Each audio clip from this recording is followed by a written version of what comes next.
Salut à tous, c'est RC Mode Aventure. Donc voilà, je suis arrivé sur le site Traxas. On commence à en parler. Le TRX4M, donc mini, c'est un 1/18e.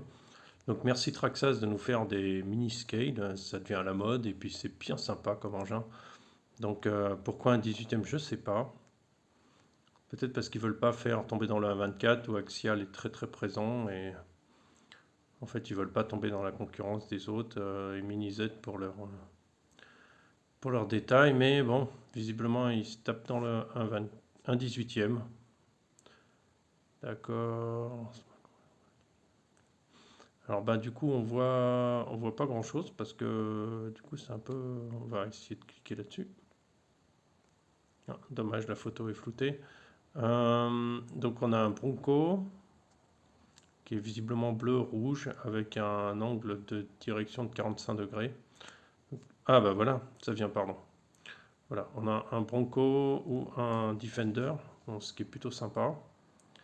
Et ils ont l'air vachement beaux tous les deux. Bleu, ouais, bleu, enfin c'est pas ma couleur préférée, mais bon, pourquoi pas, rouge, ouais, ça va. Après, ce qu'on voit sur le dessin, c'est qu'on a un Titan 180, c'est petit comme moteur, mais bon, pour ce genre d'engin, s'il est vraiment léger, pourquoi pas. On voit que le cerveau est placé en centre, en hauteur au centre.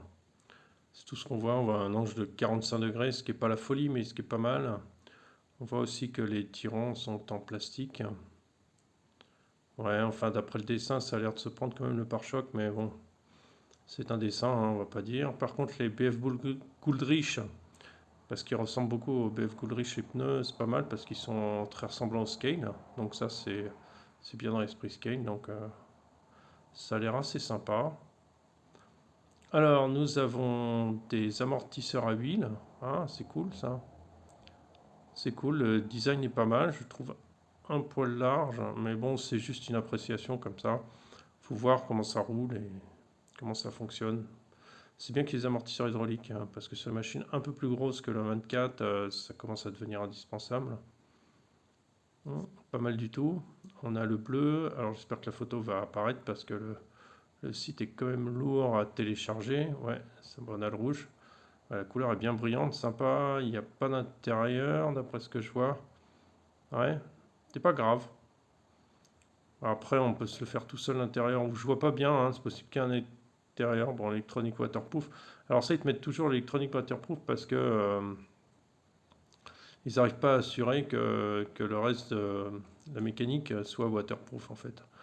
Et souvent, c'est pas vraiment clair de ce côté-là.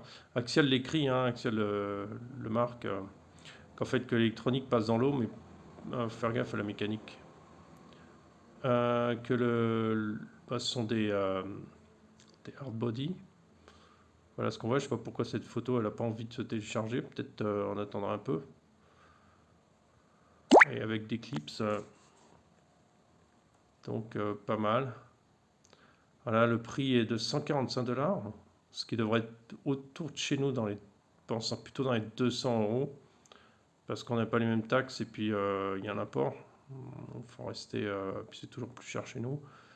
Donc dans les 200 €, si c'est un 18e qui fonctionne bien, pourquoi pas. Ah bah voilà, regardez. On voit très bien sur les vidéos que ça se clipse tout seul. Très très bien. Ouais, beau travail. Ouais, ça a l'air pas mal. Je vois pas bien où est la batterie, c'est dommage. La batterie, le moteur, on le voit à l'avant. Et la batterie, où elle se met derrière le moteur, on a l'impression. Ça va être du genre TRX4 de conception. Par contre, s'ils veulent faire du TRX4, puisqu'il appelle quand même le TRX4, il n'a pas les ponts déportés. Hein. On voit pas les ponts déportés. On voit l'espèce d'axe de transmission qui est quand même assez gros. Je sais pas. Je sais pas.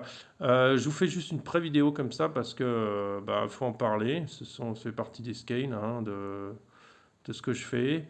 Après, il va y avoir des vidéos de roulage où on pourra en parler plus profondément et de façon plus par rapport au comportement, parce que des photos, ça reste toujours des photos. L'avantage, c'est que le Bonco reste assez bas, donc ça, c'est assez cool. Par contre, l'autre, il est quand même assez haut. Ah bon, il y a une petite vidéo, si vous voulez, je vous la mets, s'il veut bien marcher. Mais c'est la vidéo qui est disponible sur YouTube, donc elle n'aura pas d'infos. Bon, c'est un peu lourd à télécharger. J'ai un vieux, un ancien, regardez, la taille par rapport au bon on voit, vas-y. Je sais pas pourquoi ils jettent le châssis, il pourrait être posé quand même. On s'aperçoit là qu'il y a une espèce de variateur récepteur. On dirait un peu ce qu'ils mettent sur les petits... attendez, je coupe le son. Sur les petits 1/18e qu'ils ont là, le téton et tout ça, là, les combos électroniques. Ouais, une petite photo de roulage. Alors, faire attention de ces photos de roulage parce que c'est des films commerciaux, donc on ne mettra jamais l'engin qui tombe. On verra jamais ces déséquilibres parce que le but n'est pas de le montrer, le but est de le vendre. Voilà, donc il y a un branchement des roues ouais, qui est pas mal. Il est assez large, assez bas, ce qui est étonnant. Après, il faut voir où est son poids. Mais son poids a l'air quand même, vu le comportement, plutôt vers l'arrière. Ouais, vous voyez, il avait un peu la patte. Ça, c'est typique du poids en arrière.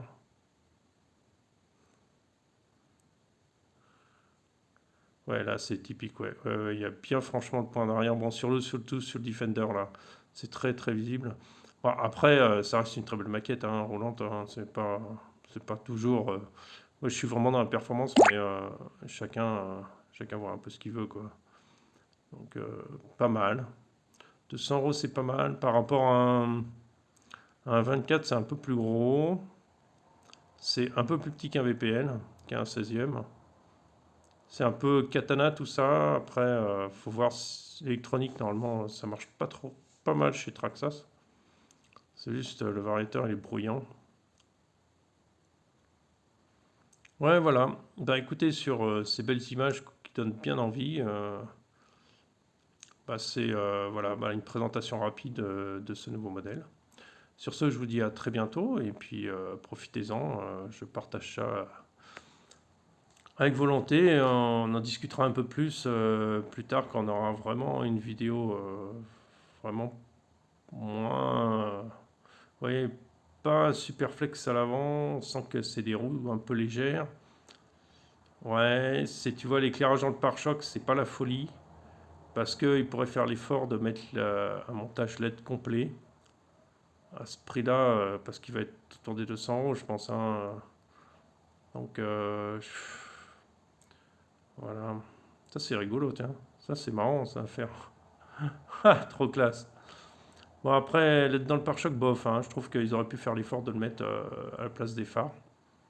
Voilà, après, la vidéo est bien ralentie, ce qui donne bien un comportement réaliste, mais bon, à voir le comportement réellement sur le terrain, quoi. Voilà, mais bon, ça reste du Traxxas et je pense que la qualité suivra derrière, pas de souci. Hein. De ce côté-là, je pense qu'il n'y a pas de danger. Et au moins, un certain niveau de performance sera là aussi. Voilà, je vous dis bonne soirée et à très bientôt.